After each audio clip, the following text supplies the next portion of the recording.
Pinatuwaan ng mga kababaihan na 18 ang nasabi nga pong grupo ng kalalakihan na ito na isa palang mga tagahanga ng SB19.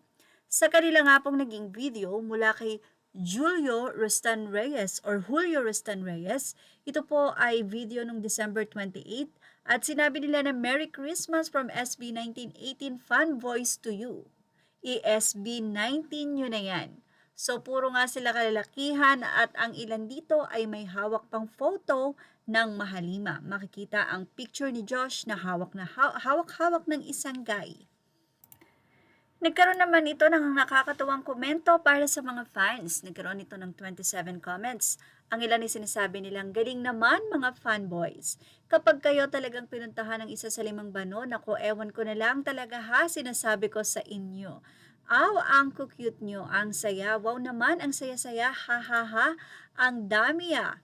Yun oh, ang saya when is my turn kaya to experience this, huhuhu, baka 2092 pa.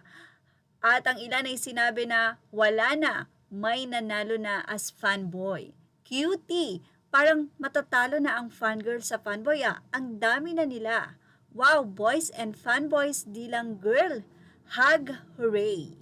Samantala, until now ay pinag-uusapan sa social media ang nasabi nga pong nalalapit na concert ng SB19 at ang ilan ay sinasabi na January lang ngayon, sa susunod di natin mamamalayan na concert na nga ng nasabing grupo. At alam nyo ba na ilang mga fans or maraming mga fans ang nananawagan sa kanilang kapwa 18 na sana nga daw yung mga lagi nang nakakapanood ng concert medyo magbigay muna sa ngayon sa mga hindi pa nakakapanood. Naniniwala kasi ang 18 na talagang medyo magkakaubusan sa ticket once na ilabas na ni OVP ang nasabi nga pong ticket selling ng SB19 na pinakakaabangan.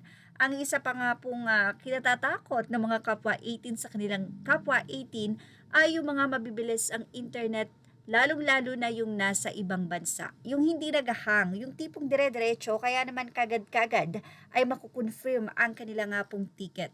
So yun ang panawagan nila.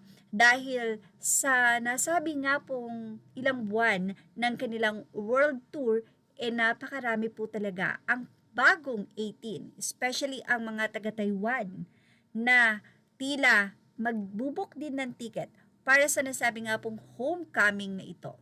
Well, ano ang masisay nyo?